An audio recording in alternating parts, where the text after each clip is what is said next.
Alright guys, so I am on my way to local high school track, and what I'm going to be doing there is going to be running. A lot of fun.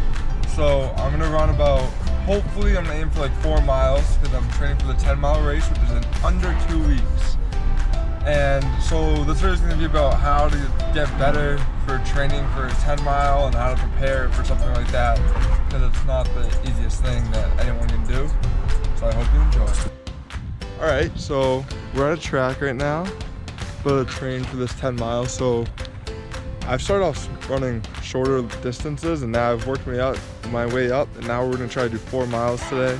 I haven't been running as much as I should have been. This should be a good start for training for the 10 mile, which is in under 2 weeks. And it'll be pretty tough and challenging, so this training, even though this won't be fun, will help me be more prepared for that and do better. So a few tips for training for a 10 mile is make sure you're warming up a lot. So right now I'm probably going to do like 10 to 15 minutes of warming up before I run, and that should be a good start to get a nice sweat going before you even start running. You don't want to cramp up, that just won't be fun at all. So just make sure you get a good warm up in and pace yourself. That's a big tip. So make sure you pace yourself when you're running, because if you just start off going too fast, it's gonna be horrible towards like the middle and the end. So 2 things is stretch a lot and pace yourself, or you're gonna cramp up and not be feeling good towards the end of the race. Okay, so before you're about to run, some good warm-up things to get your heart rate up. So then I like to do some butt kicks. Some other things I like to do is just basic stretches. So lean over like this, feel stretch in here, touch the ground. Maybe stretch the quads a little. These are just basic stretches that you might want to do before you start running. Get your calves. My calves really tense up while I'm running, so this is a highly recommended one. I say walk in a line like 10 yards, just do them back and forth and just switch them up. Whatever feels good. Like most people know the stretches they like and what feels good for them. So if a stretch feels good for you, then you do it. Open up the hips and you just want to get everything loose, and you want to get your heart rate up. Like you want to be sweating before you step on the track. It's just going to help you, like that first mile, it won't be as tough at all. If you're all warmed up, you won't cramp up. You'll feel much better. So that's something I recommend before running.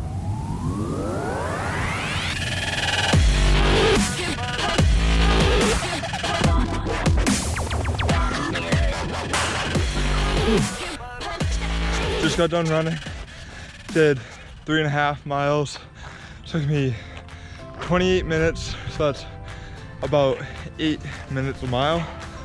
Woo, sorry, but that's pretty good. But like, it's nothing near 10 miles, but like there's no way I'm gonna train running 10 miles or even 7. Like that's a lot of miles to do pretty often. So just 3.5, maybe next time I come run, I'm gonna try to do 4. Maybe 4.5, maybe get up to 5.5 before race, which is in a week and a half, about July 30th. So hopefully I can work my way up to that before then. I mean, it was a pretty solid 3.5 miles, pretty tired. Yeah, so I gotta work my way up. One thing to do after you run, while you're training, you wanna really stretch out and get a fluid dynamic stretch after, so you won't be as sore the next day, and so maybe in 2 days you can run again. Because if I didn't stretch out after this run, I probably wouldn't even be able to walk tomorrow. I'm gonna take you guys through my my post-run cool down stretch, whatever you want to call it. Hope you enjoy it. So first I like to start off with a nice hip stretch. See, my hips get tight when I run, so right here you're gonna grab the outside of the knee, the shin, and pull up. And walk in a straight line, but do it like 10 times. One of my favorite after a run is gonna be a Frankenstein. You really get the full stretch in the hip flexor and the hamstring. And these are just one of my favorites. And it feels good after a run.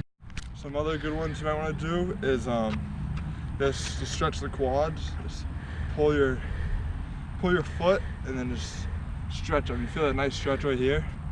Now do it a few times each leg, hold it for a few seconds. That's gonna really loosen up the quads, which will probably be tight after running since you're using your quads a lot. Next one is just like a basic stretch. I don't know what you want to call this, but you really feel it on the inside. And maybe to end the stretching at the end, sit down maybe, just do the nice, you get the stretch in the back and in the leg on this one. So just to review what I kind of went over is tips for the running a 10 mile is while you're running, well before you're running, stretch out. While you're running, control your pace and control your breathing. And don't always focus on how tired you are. Just focus, it's all like a lot of it's mental. Just say like in your mind, you're not tired. Think about like the nature that you're running by. That really helps me get through a long race. And then after you're done running, make sure you get a nice stretch and you are able to recover faster. So I might go home, eat something healthy, have a protein shake. That'll help me recover faster, be ready for like to run again in 2 more days so I can keep training and get really ready for this 10 mile and perform the best I can. Some tips for race day and the night before is you want to carb up with a lot of pasta or bread or something healthy that will give you energy into the next day. Then for on race day, maybe you want to find a friend that wants to run a race with you, helps push you. And also when there's water stations along the race, don't drink them. Maybe the first couple, swish them around your mouth, spit them out. Because you don't want to be drinking that water, it's gonna make you cramp up during the race. And say like your feet are hurting a lot or your shins. Something I like to do is, which maybe not most people recommend, but you just stop for 2 seconds, stretch them out real quick, a 5-second break, and then really get back on your way. Helps me just like recover, give me the extra boost to keep going and finish strong during the race. And you also want to go into it with a really good mindset. Like when I'm running around this track, I don't want to just be thinking how tired I am, my feet kind of hurt. I like to like look around, look at the sky, look at the trees, the birds. Helps you get your mind off of what you're actually doing. Helps the race go by a little quicker if you're having a tough time. So those are just some few tips to help you during race day and while you're training for race day. I hope you enjoyed the video.